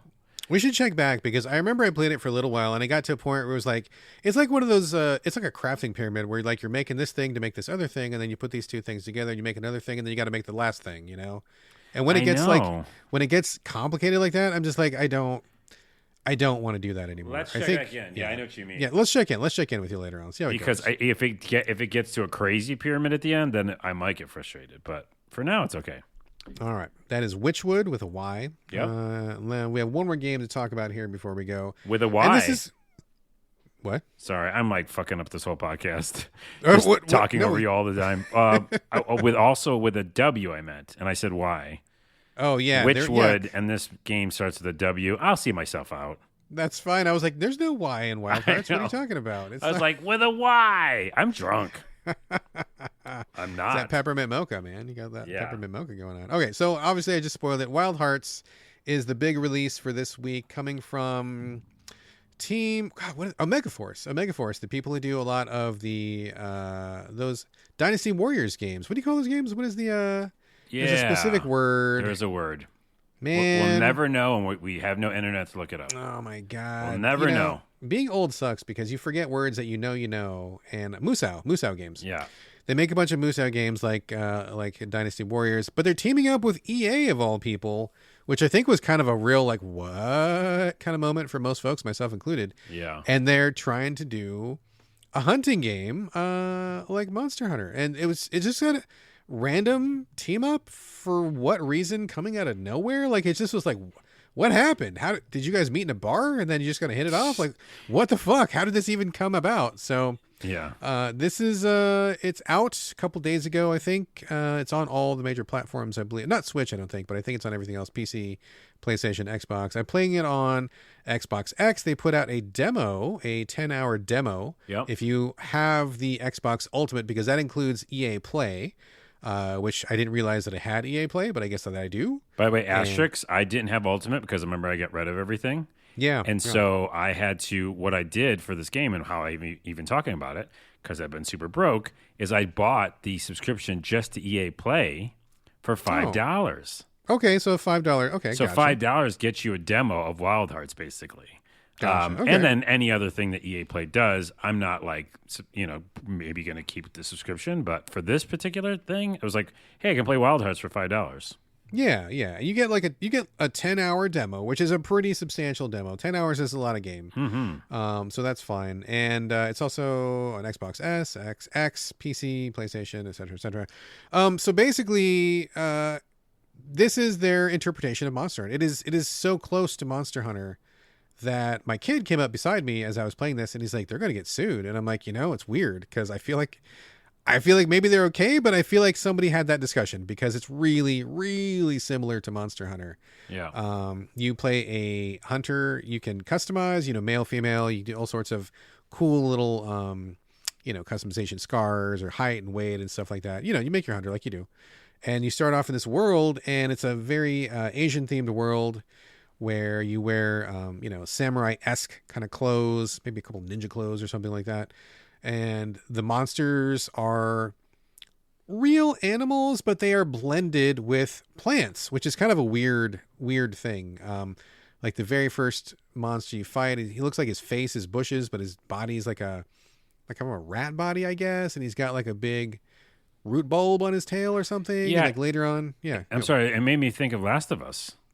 Yeah. It's like they're all giant clickers or something. Yeah, clicker monsters. It's every monster is corrupted by plants, or maybe the plants are corrupted by monsters. I'm not sure who's doing what to who here. No, the but monster has the ability to take over areas. I listened to some of the story, and they have this ability to influence the environment around them.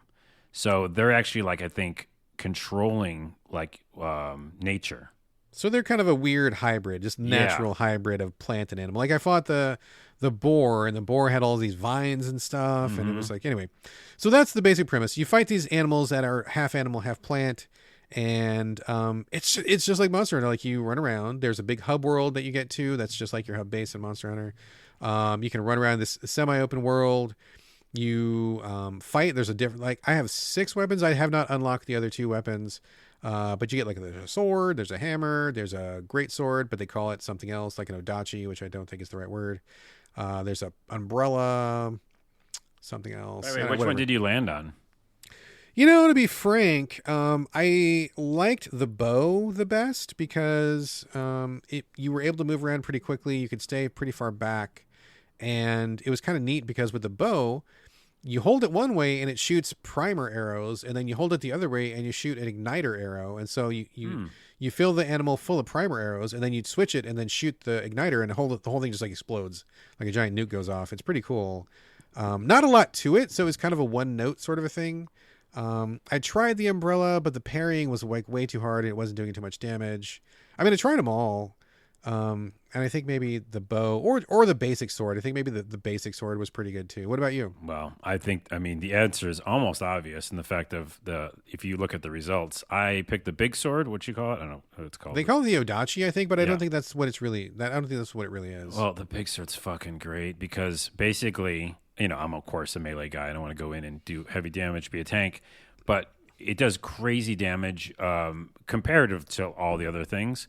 And then also, you can right trigger and kind of create this next level of energy that goes through you, and that energy can go into the attacks. Yeah. So you're doing these really kind of crazy evolved attacks, and then the numbers start going up. So instead of doing like 20 damage, which is already a lot, you do like 40 and then maybe 115 or something. Sure. So it just flies up, and then your jump attacks with those are insane. And you can still move around, and it's not like heavy like the hammer, so you still feel nimble. Anyways, for me, it's just like I was just taking out monsters. All right. So yeah, I didn't explore that one too much. I didn't quite click with it because it looked like the great sword from Monster Hunter, and I've mained the great sword for like years, and so I'm like, it looks like that's what I would be, but it was kind of it's weird because I think an issue with this game, and we'll get into this, is that it seems so much like Monster Hunter in so many ways, and yet it is slightly different enough to kind of like throw you off a little bit, where some of the same things don't quite work, or some of the systems don't quite work the same way, but they look like they would because it looks so similar. So that was something that I had to deal with myself personally. But the other big hook to this game are these mechanical wooden things that you have a power to control. So the very first thing you can do is you can create a wooden crate out of resources. You collect resources in the environment and just store them up, and then you can make a crate, and you can make 2 crates, you can make 3 crates, stack them up, and you jump on top of the crates and jump off and do a jumping attack. The crate will also block an attack. You also get like a spring that you can build, like you just pop it up out of nowhere where you can jump, like it launches you really far forward for like a rushing attack. There's also other things you can do with it on the open world map. You can set up a little field camp. You can set up zip lines. You can set up a place where you can get health recharges back. There's stuff you can do with all these little different things. I didn't get like a ton of them. I mean, there's more. I didn't see all of them. I've seen pictures of people making like a giant hammer to whack monsters with, and a giant wall to be even more defense and stuff like that. So that's the other hook to this thing. It's not Fortnite building where you're not building just like a giant house. There's just items you can make. You can make a box. You can make a spring. You can make a wall, but you're not like just building and building and building and building. You're not doing that, but it is also what I feared, which is, in my opinion, if you're focused on that, it can take you off your game unless you like know how to do that and also dodge an attack. Because I will never do it in that game. I don't know if I'm going to go back to the game in general, spoiler. But if I did go back, like, I just stopped building in the game as I was playing. And by the way, I was still fucking taking out fools. Like that boar, I took him the fuck out with my hammer and with leveling up And with having enough health potions, like I took him out with being smart about dodge rolls and attacks. Like I was like, this is Dark Souls. I'm gonna fucking go in and get him. But every time I tried to do those, like, oh, I'm gonna block, like the whole thing would just like he'd smash into all the blocks and the blocks would hit me. You know. Yeah, I think there's a certain skill that maybe people have, but I'm not that person. Well, I agree with you because this is definitely a new thing, and I appreciate people doing new things, right? And I think it's a cool idea, but in the middle of battle, I think I was kind of like you, where I'm like, I'm not going to really mess. I mean, I would set up a couple blocks just so I could get off a jumping attack here and there, but only if I had like the breathing room to do it, right? Yes, like, exactly. I wasn't like if the boar was at the far end of the arena and he wasn't looking at me, I'd be like, okay, I'll make a little block, and then when he comes back, I'll jump on him or something. But it wasn't something that I busted out in the middle. And I've heard some people say that's really great if you do online multiplayer where someone can handle the block making and someone else handles like the DPS or something. So you can split duties, whatever. That makes sense, I guess.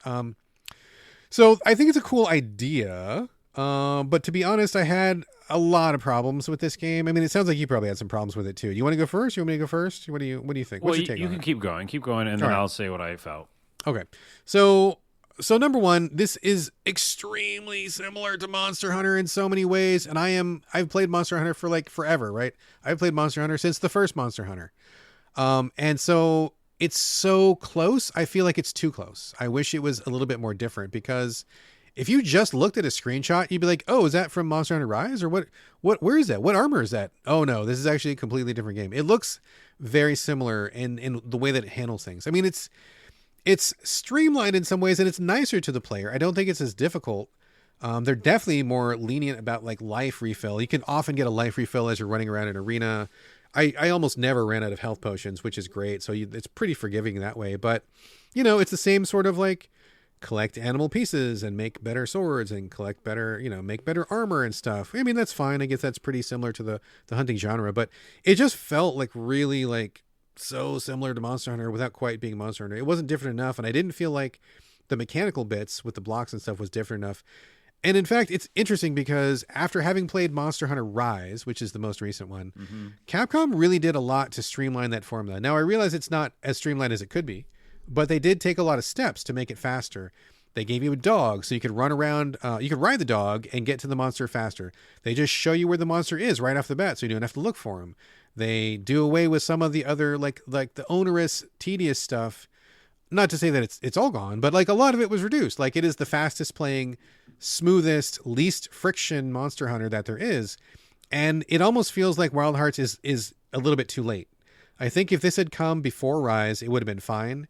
But because Rise is here now, there's a lot of quality of life in there that I don't want to go back to. And I'll give you an example. You go in the open world of Wild Hearts, and in order to find the monster, you have to like go to your campfire and pick a monster, and then you have to build a radar tower, a literal radar tower out of wood, and then you use that to like find the monster, and then you run as quickly as you can where the monster is, but like sometimes it's pretty fucking far away. So you're already doing 2 or 3 steps of just like busy work, and then you got to run to get there. You can visit hotspots around the map, and then you activate the hotspots, and you can build a tent there. And if you build a tent there, then you use those as fast travel. The problem is that I always ran out of resources. It's like I could build 2 tents, and I could never build any more tents. There's like 9 hotspots on the map, and I can only activate 2 of them. And I'm not sure, is 2 my limit? Do I need to get some more resources? Which resources do I need? How do I get those? And so it was really frustrating because I wanted just to hurry up and get to the battle, get to the monster, which I feel like Monster Hunter has really gotten you there, where you just get back in the battle and get back to it. And now it's like, well, I'm running around the forest and I'm not sure which way to go. And is he above me? Is he below me? How do I get to where he is? And it's just like a lot of like running around and futzing with all of these like wooden things that I don't really care about building, like building boxes to climb up this cliff because it's too far for me to climb, or there's a big cliff, so I got to set up a zip line and zip all the way down. And it's like, it's not adding something to me other than time wasted and futzing with resources that I don't really want to do, Yeah, for some reason, I got to the monsters pretty quickly. I mean, they do the outline too. You can see it. If you do the radar thing, wherever it is, I did the radar thing. And I think I made 3 camps as well, or 3 tents.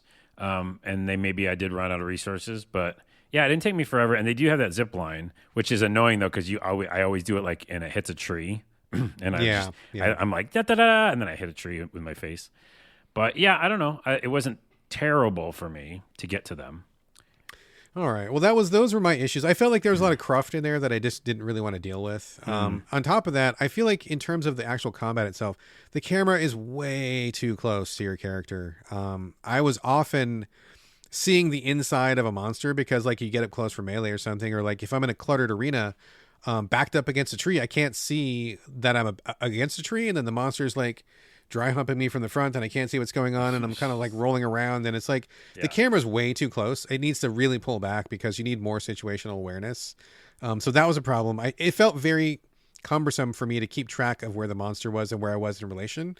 And that's really key in these monster hunting games. Like the positioning and where you are is so important. If you don't have that, you're just getting rolled all the time, which is not great. And I also will say, along with that, it just didn't feel very crisp with the dodging, the hitboxes, the collision. It just felt like at certain times it felt like I was whacking the monster with no effect, and every once in a while they would rock back, and maybe it's better for bigger hits. Like maybe you had more of those hits with your big sword. I sure did. Knocked it on its ass. Yeah.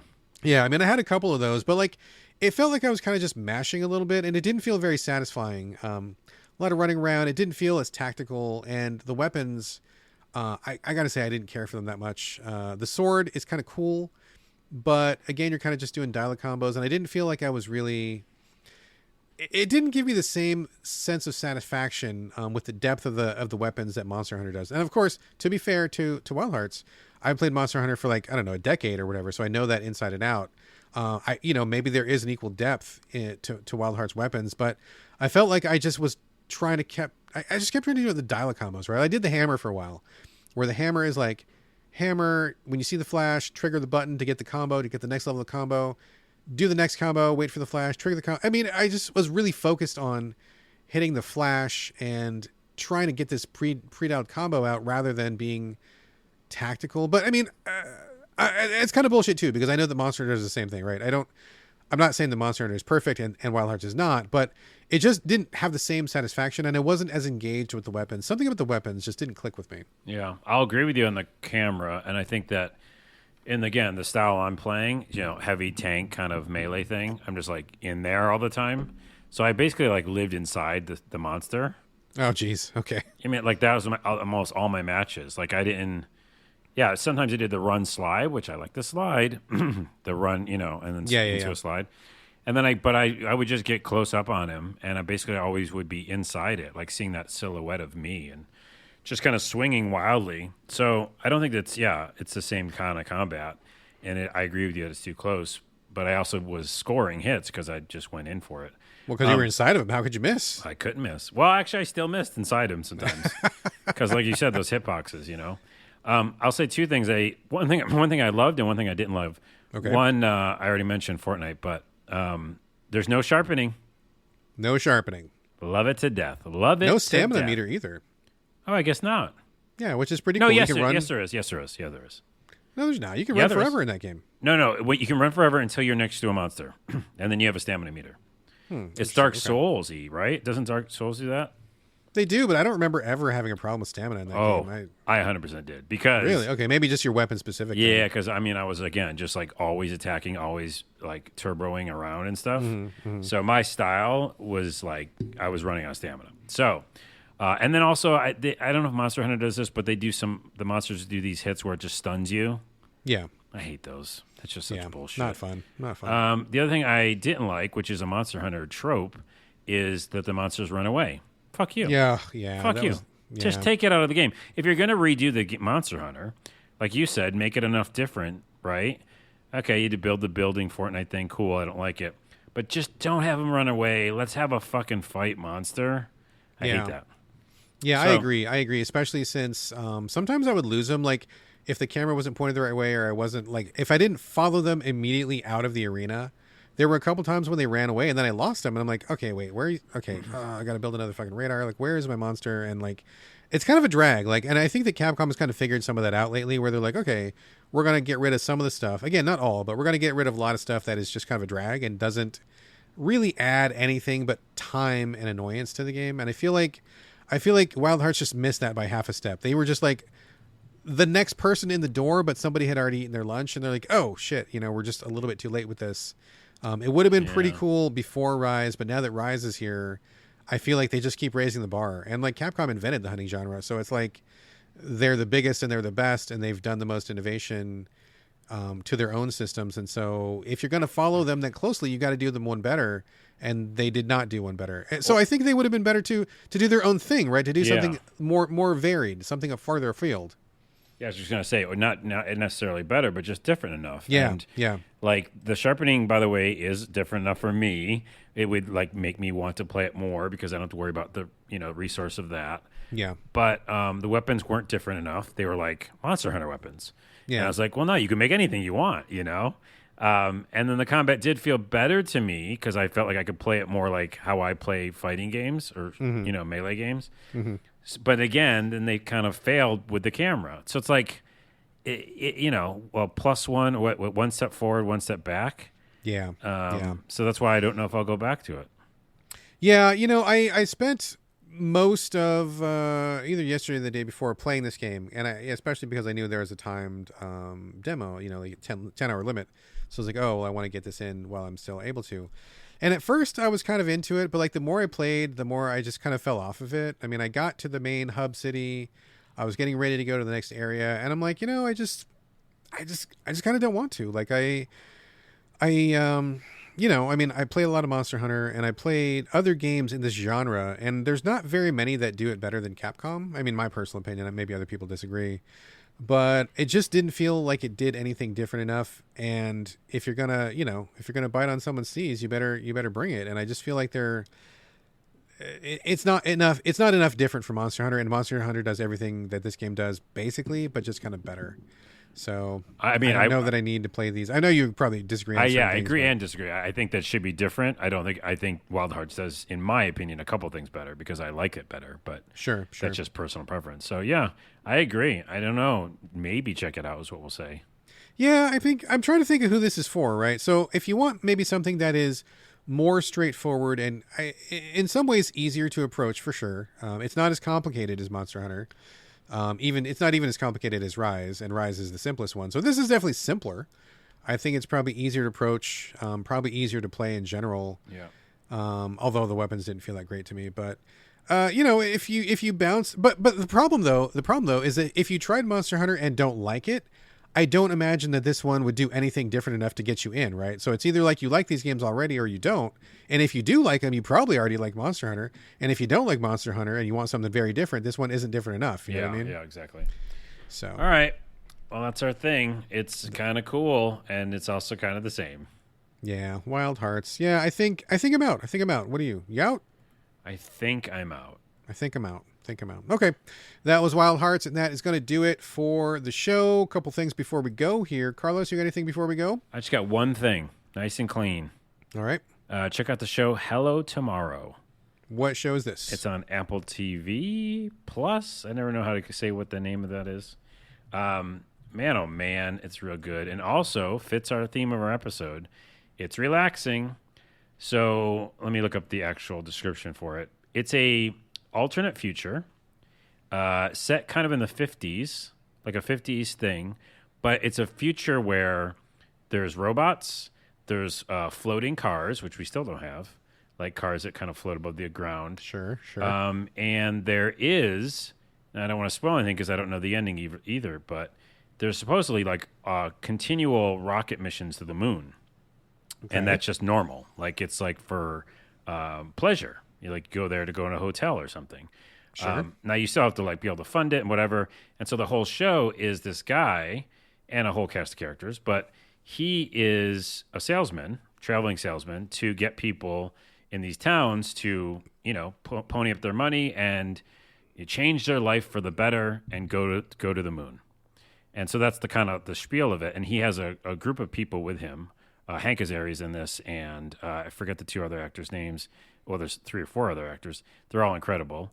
And they, at some point, we don't know. It seems like something's amiss with like the company that does this, and they haven't told me yet. I'm only in episode 3 or 4, but it seems like something might be amiss with this whole what they're selling, because it's got that kind of like traveling salesman maybe not telling you the truth kind of vibe. Sure. And then they have their own little stories, like, everybody has their own kind of issues, and one guy's like have these money collector coming after him, and then there's like some government problems, and anyways, at some point the main character meets his son, who he is estranged to, and his ex-wife is in a coma. I know this kind of sounds complicated, but the reason they bring it up is because he doesn't want to tell his son that he's, his long-lost dad, so he offers him a job to be a salesman with him.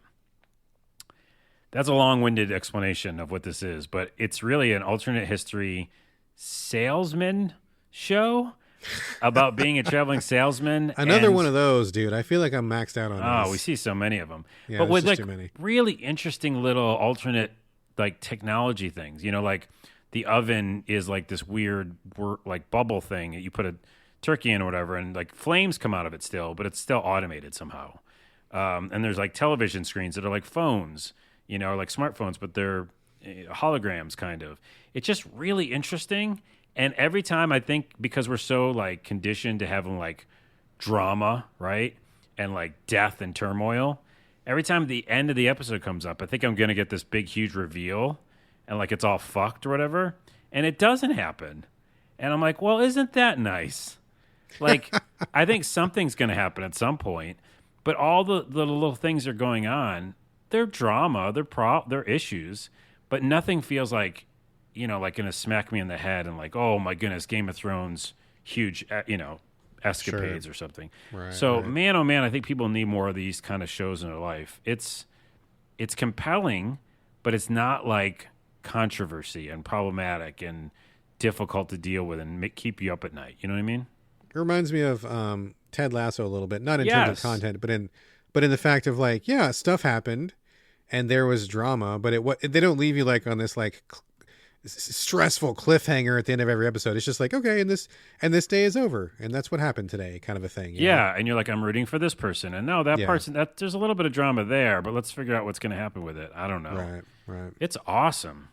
Check it out. And what'd you say it was called again? Hello Tomorrow. Hello Tomorrow. All right, cool. What else you got? Anything? That's it. I'm All done. Right. Got a couple things here.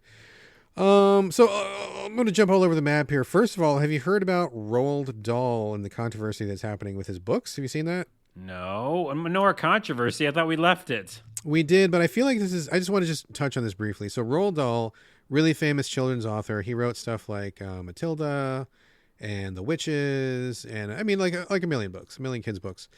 So basically, people are taking some of his books and they are rewriting them to remove some of the things that they don't like that he said. So, for example, in the Charlie and the Chocolate Factory, they are replacing the word fat because Augustus Gloop is the traditionally fat kid who was a glutton and he didn't listen to any of the grown-ups and stuff, gets sucked down into the chocolate river or whatever it was. Mm-hmm. So they're replacing the word fat or something. And I forget what it was. They call him like, husky or big boned or something. And the same thing with the witches where, the witches are bald in that book. And so the kid tries to yank wigs off of them to see if they're a witch. And in this book, they're like, oh, but, many people wear wigs because that's normal. And, they're just like slightly adding some PC stuff to it. So some people are like, we need to get rid of this stuff because it's offensive. And some people are like, well, this is how it was. I just wanted to touch on this briefly, where I think that it is wrong to change the content of a book like this. Or at the very least, you need to like give a warning, right? Like I can see, well, we need context, right? These things are a product of their time. Like let's say, for example, Huckleberry Finn. There are some words in that book which some people find offensive, and yet it is a really celebrated historic book because it talks about people of different races coming together and like working together. And there's a lot of positivity in that book too. So, there's good things and bad things. And at the time it was written, different world. So I think having the context of when something like that is written is important. For me, I don't want them to change the book. I think they should either leave it alone and just have a talk with your kid, like have a talk in school, have a talk with somebody and say, hey, we don't fat shame people anymore. And at this time, Roald Dahl really hated fat people. So just keep that in mind when we're reading the book and we'll discuss it. Like it is what it is. Like you can't whitewash all of history because I think we're seeing some of that now in ways that are much more nefarious than what we're doing with this book. Or at the very least, if you do feel the need to clean up this book, you should at least at the very beginning say, this is an altered book. This is not the original text. Please track down the original text. And the original text should be preserved somewhere. I feel like this kind of like rewriting of history is a really dangerous slippery slope. And even though I may not agree with everything that Roald Dahl did, I've heard he's a real asshole in real life. But it is what it is. And then we need to explain how it came about. What was the world like when he was here? And then what do we think of it now? I mean, that's what we do with historical texts in general anyway. So anyway, I just thought that was unfortunate timing. This is happening considering there's so much censorship happening in other places like Florida. But I don't think we should really forget our history, because if we forget our history, we are doomed to repeat it. Oh my goodness. Why would you give me this? Okay. Real quick. I will say this. One, if I was called big boned, that's worse than being called fat. Well, I mean, I can't remember the exact. Okay, I know. I'm just saying, and know. Husky. But my brother back in the day was called Husky, and so I was Husky too. I was Husky. It's pretty derogatory in my mind. That was just I can't remember the exact phrasing. Just to be clear, I know. I I think this is a slippery slope. I have definitive facts about how a lot of this is going around right now, which is not just this book, but like tons of people are like going back over things and saying like it should just be this. I think your point is very correct in the fact of context. Like you could watch old episodes of Saturday Night Live, which I do, and be like, "Whoa, they're not going to say that ever again." Nowadays. Exactly. But it's just what happened at that point and that time. So I think this particular story to me is really silly, in my opinion, and also dangerous because you can start doing that with history books and stuff like that. And then we're in 1984, which we are already in. Which we already are. It's already happening with actual history books. We're not going to get into that, but Florida seems to be leading the nation in whitewashing our history, which is really, really, really profoundly dangerous. So this is just one more offshoot of that, and I just thought it was worth mentioning. I want to just give my take where let's not erase it, but let's explain it. Let's look at it. Let's talk about it, and let's accept it for what it is, and then we can decide whether we want to engage with it or not. But let's not whitewash it. Got it. Should we call you? Wait, are you follically challenged? Is that what we should call you? Am I what? Follically challenged? Oh, you mean like the bald person or whatever? Yeah. But you're not even bald though. You have hair. You can grow it. I just shave it. Yeah. So like if someone is bald though, do we call them follically challenged? I mean, maybe. I'm not. We'll decide. We'll take a poll. Okay, we'll take a poll. Getting off of that for a minute, Carolyn Polachek, who is a musician who I really, really, really enjoy, just came out with a new album. Just wanted to give a heads up to that. Her album is called Desire I Want to Turn Into You. She teams up with a couple other big name artists on some collaborations. I discovered her when she was on Chairlift. Her and this other guy were a duo for a while. I love Chairlift, one of my all-time favorite bands. I was really sad when they broke up, but I was really glad when Carolyn kept doing stuff. I mean, clearly I think she was not to disparage the other person, but I mean, she's kept on going and she's clearly got some talent for sure. I love her. I love her voice. I love her songs. I love her music. And I don't talk about music very often, but Carolyn Polachek is a person who would motivate me to go buy an album or download an album. And I think if you don't know who she is, check her out. Check out Chairlift. Check out her albums and see if you like her. Cool. Check her out. Yeah, if we're doing music, next episode I'll bring a ton. Yeah, go. I don't have any. That's the one I had. I have no more for the year. Just that one. Just for the whole year. Wow. Just the whole year. Just that one. Wanted to circle back on The Devil's Hour, which I was watching on Prime. We talked about this, right? The Devil's Hour? Why do I not remember it? Maybe I talked about it when I was on my show. I think it was your separate show. It was I didn't realize it at the time, but it was a season one. I thought it was a standalone series, but it is a season one starring the guy who was Doctor Who for a while. Oh boy, I can't remember his name, but he's a real good actor. Skinny white guy, gray hair, older. Boy, I am blanking on what his name is. Anyway, great actor. Love that guy, as you can tell. But basically, I don't want to spoil anything about the story, but if you look at the trailers, it looks like off-brand Silence of the Lambs. It looks like a lady talking to a convicted serial killer, and you're like, oh, I've seen this before, Silence of the Lambs. But that is 1,000% not what it is at all, not even remotely. And what they do with it, and I hesitate to even spoil what's going on because I think that the discovery of it is part of the show, is really brilliant. It's a kind of a skewing of a theme that comes up a lot in, I feel like I don't even want to say, I feel like I'm just going to say there are some sci-fi elements. I feel like that's giving away probably even too much. Okay. I'm not going to say anything other than that, other than the fact that this is not a straight up crimey detective serial killer show. There is a sci-fi element to it, which slowly unravels over time. It's fucking awesome how they do it. And when you finally see what's going on in the whole story, it's just really well done. It was so cool. Had us on the edge of our seats. Really mysterious and spoopy and intriguing. And boy, you think you know what's going on, and then you don't. And you get to the end of it, and you're like, wow. And I'm really glad to hear that they have renewed it for at least a season 2 and season 3. So that's really good.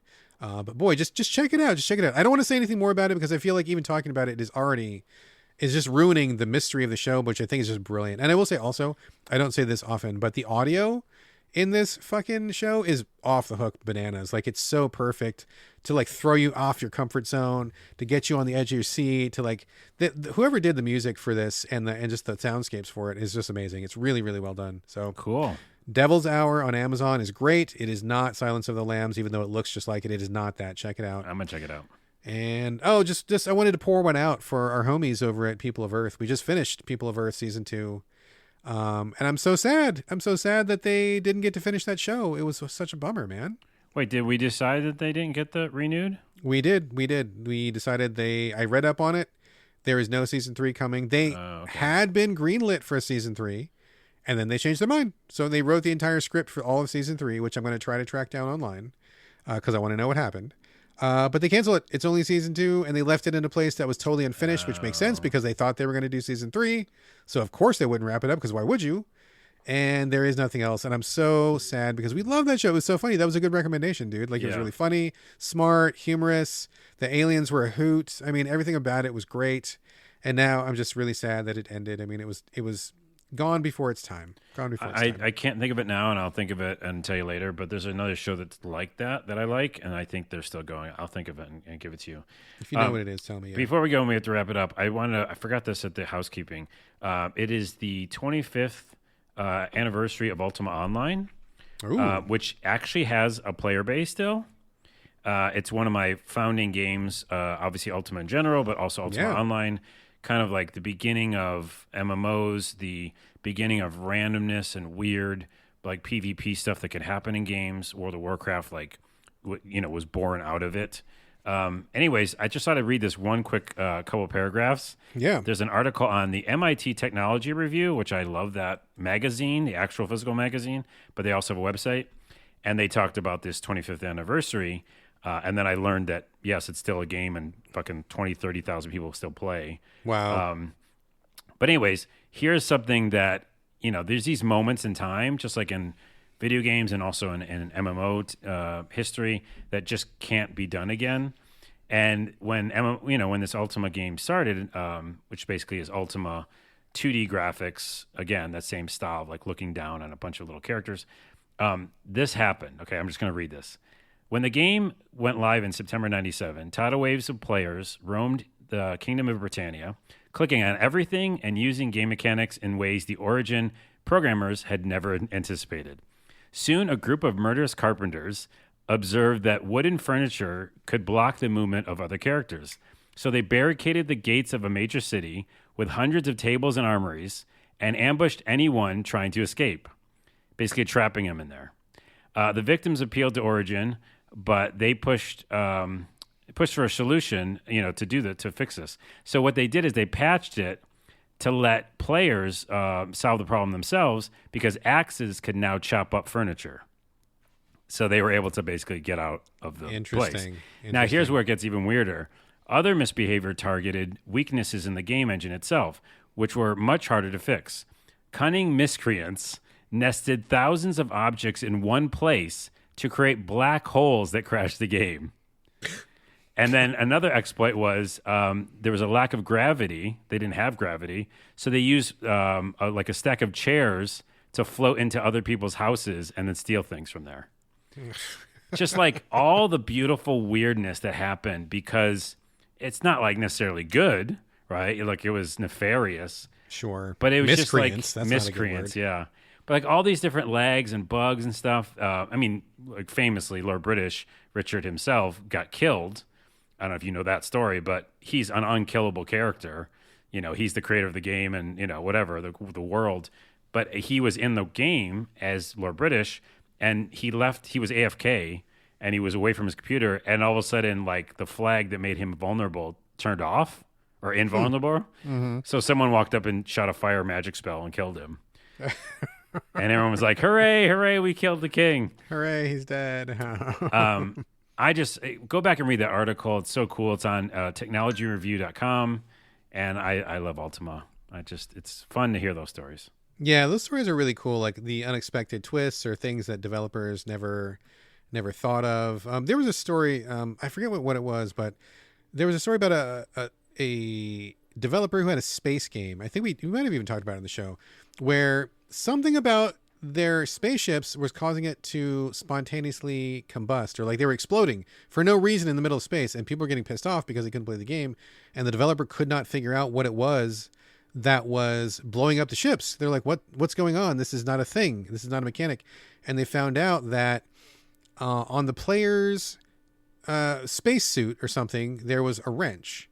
And when the players would get inside their ship and take off, the simulated physics of the game would make the ship vibrate because they were going, rocket propulsion through space. The wrench that was attached to their pants would also vibrate, and that wrench was tapping the inside of the cockpit for 1 damage every time it vibrated. That's awesome. So they would fly through the middle of space, and the wrench would be doing 1 damage, 1 damage, 1 damage, 1 damage, 1 damage. And eventually, like, the ship would just fucking blow up, and nobody could fucking figure it out. Or they're like, oh shit, it's the wrench on the dude's pants that is going. That's awesome. Weird shit like that is really hilarious to find out. So. I just want more of that in games, actually. I love it. So, all right. Good stuff. This is a show. As always, folks, thank you for listening. We would love to get your questions and comments, as we always do. Hit us up. SoVideoGamesPodcast@gmail.com. We're on Twitter @SoVideoGames for now. Also on Instagram, SoVideoGamesPodcast. You can hit us up individually. Carlos, where are we directing your traffic this week? Yeah, check out my YouTube channel, which is just still my name, so youtube.com/CarlosOrdella, because I'm going to do some of those videos I talked about on this show on that channel. All right. As for me, same as usual, the usual suspects, Twitter, Instagram, I guess, co-host and Spoutable, I guess, maybe not, I don't know. It's so hard to know these days. It's just angst. So much angst right now. Just Twitter for now. I mean, come on. Realistically, people are still on it. Fuck Elon Musk so hard. Fuck that guy. Anyway, I'll just say this. Wherever I am always the same name. It is me. It's BradGallaway, all A's, no O's. So wherever you go, whatever social media platform, if I'm on it, that's my name. I'm not going to change it. So you can track me down. And this is going to do it for episode 324. Thank you all again for joining us here on the So Videogames podcast. And we'll see you next week. We'll see you next week.